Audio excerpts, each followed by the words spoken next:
আসসালামু আলাইকুম দর্শক, আশা করি সবাই ভালো আছেন। আজকে আপনাদের সাথে শেয়ার করছি রূপচাঁদা মাছের শুটকির রেসিপি। তো চলুন দর্শক, আমরা এখন রেসিপিটি দেখে নেই।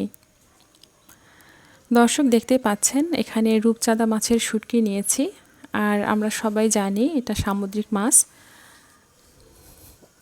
দেখুন এটাকে কিভাবে দুই ভাগ করে শুকানো হয়।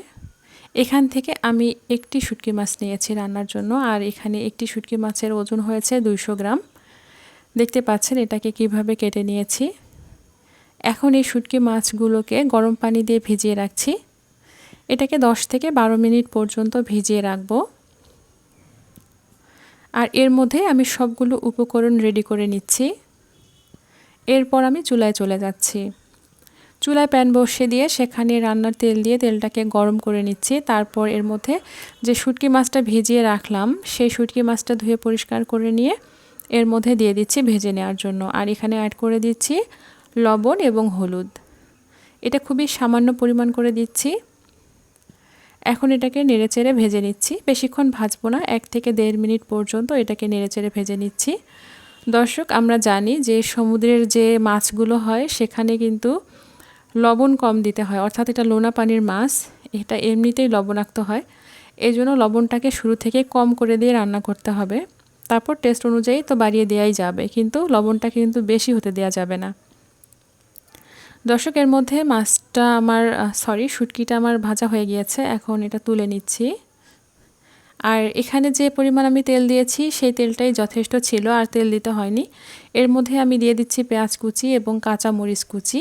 কাঁচা মরিচটা তো স্বাদ মতো দিয়েছি একটা পরিমাণ করে, আর পেঁয়াজ কুচিটাকে আমি একটু বেশি করে দিয়েছি, এখানে 1 কাপেরও একটু বেশি দিয়েছি। এখন এটাকে নেড়েচেড়ে ব্রাউন কালার করে ভেজে নিচ্ছি।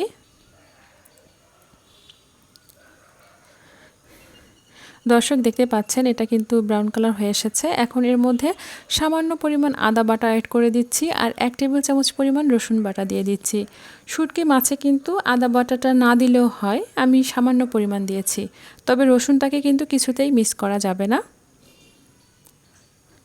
দর্শক, এভাবে নেড়েচেড়ে যখন আদা রসুনের গন্ধটা চলে গিয়েছে তখন এর মধ্যে আবার আমি অ্যাড করে দিচ্ছি রসুন কোয়া। রসুন কোয়াটা এটা আলাদা থাকলে আলাদাভাবে খেতেও ভালো লাগবে, আর রান্নাটা কিন্তু দেখতেও ভালো লাগবে। দর্শক, এ পর্যায়ে যখন আদা রসুনের গন্ধটাও চলে গিয়েছে আর পেঁয়াজটা যখন আরেকটু ভাজা ভাজা হয়ে সুন্দর একটা গন্ধ ছড়াচ্ছে, তখন আমি এর মধ্যে অ্যাড করে দিচ্ছি যে শুটকিটা ভেজে তুলে রেখেছি সেই শুটকিগুলো। এখন এটাকে নেড়েচেড়ে নিচ্ছি। পেঁয়াজের সাথে শুটকি মাছ ভেজে নিলে এর কিন্তু চমৎকার একটা গন্ধ ছড়ায়। দর্শক, দেখতে পাচ্ছেন এ পর্যায়ে আমি এর মধ্যে অ্যাড করে দিচ্ছি লবণ। লবণটা অবশ্যই কম করে দেওয়ার চেষ্টা করবেন। অ্যাড করে দিচ্ছি হলুদ গুঁড়া, এটাও কম করে দেব, কারণ আগে শুটকিতে আমি হলুদ গুঁড়া অ্যাড করেছি। তারপর দিয়ে দিচ্ছি 1 চা চামচ পরিমাণ জিরা গুঁড়া আর 1 চা চামচ পরিমাণ মরিচ গুঁড়া। এখন এটাকে নেড়েচেড়ে নিচ্ছি। এটাকে 1 থেকে 1.5 মিনিট পর্যন্ত এভাবে কষিয়ে নিচ্ছি। তারপর এর মধ্যে অ্যাড করে দিচ্ছি পানি। দর্শক, দেখতে পাচ্ছেন এভাবে পানি অ্যাড করে দিয়ে তারপর এটাকে একটা ঢাকনা দিয়ে ঢেকে দিচ্ছি পানিটা শুকিয়ে আসা পর্যন্ত। দর্শক, দেখুন পানিটা শুকিয়ে যখন এসেছে তখন ঢাকনাটা তুলে এটাকে আবারও কষিয়ে নিচ্ছি। এবার কিন্তু এই তরকারিটার খুব সুন্দর একটা স্মেল বের হয়েছে। আমার বিশ্বাস যে আসলে আমার মতোই সবাই এরকম যদি একটা শুটকির রেসিপি তৈরি করে খায় তাহলে কিন্তু সে বিড়াল হয়ে যাবে। অর্থাৎ বিড়াল যেমন শুটকি পছন্দ করে সেরকম কিন্তু শুটকির ফ্যান হয়ে যাবে। দেখুন এর মধ্যে আবার আমি পানি অ্যাড করে দিলাম এবং বলক আসা পর্যন্ত অপেক্ষা করছি। আর এটাতে যখন বলক চলে এসেছে তখন আমি এর মধ্যে ধনিয়া পাতা অ্যাড করে দিচ্ছি। এটাকে নেড়েচেড়ে দিয়ে তারপর ঢাকনা দিয়ে ঢেকে দিচ্ছি। দর্শক, আমার রেসিপি যদি আপনাদের ভালো লেগে থাকে প্লিজ আমার চ্যানেলটিকে সাবস্ক্রাইব করুন এবং লাইক কমেন্ট ও শেয়ার করুন।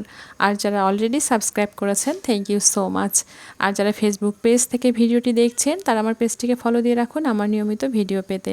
আর যারা অলরেডি ফলো করেছেন তাদেরকেও থ্যাংক ইউ সো মাচ। দর্শক, এর মধ্যেই কিন্তু আমি এর মধ্যে কাঁচা মরিচ অ্যাড করে দিয়েছি। আর পানিটা কিন্তু দেখতে পাচ্ছেন একবারে শুকিয়ে আসেনি, একটু একটু রয়ে গিয়েছে। ঠিক এরকম মাখা মাখা অবস্থায় রেখে এই তরকারিটা কিন্তু আমার নামিয়ে নিতে হবে।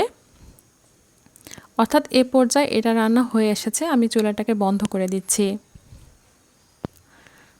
দর্শক দেখুন, এটা দেখতে যতটা আকর্ষণীয় হয়েছে খেতে কিন্তু তার থেকে অনেক অনেক বেশি ভালো হয়েছে। এখন এটাকে আমি পরিবেশনের জন্য তুলে নিচ্ছি। দর্শক, আশা করি আমার রেসিপিটি আপনাদের ভালো লেগেছে। আরও আসবো নতুন কোনো রেসিপি নিয়ে ইনশাআল্লাহ। সুস্থ থাকুন, নিরাপদে থাকুন। এতক্ষণ সাথে থাকার জন্য ধন্যবাদ। আল্লাহ হাফেজ।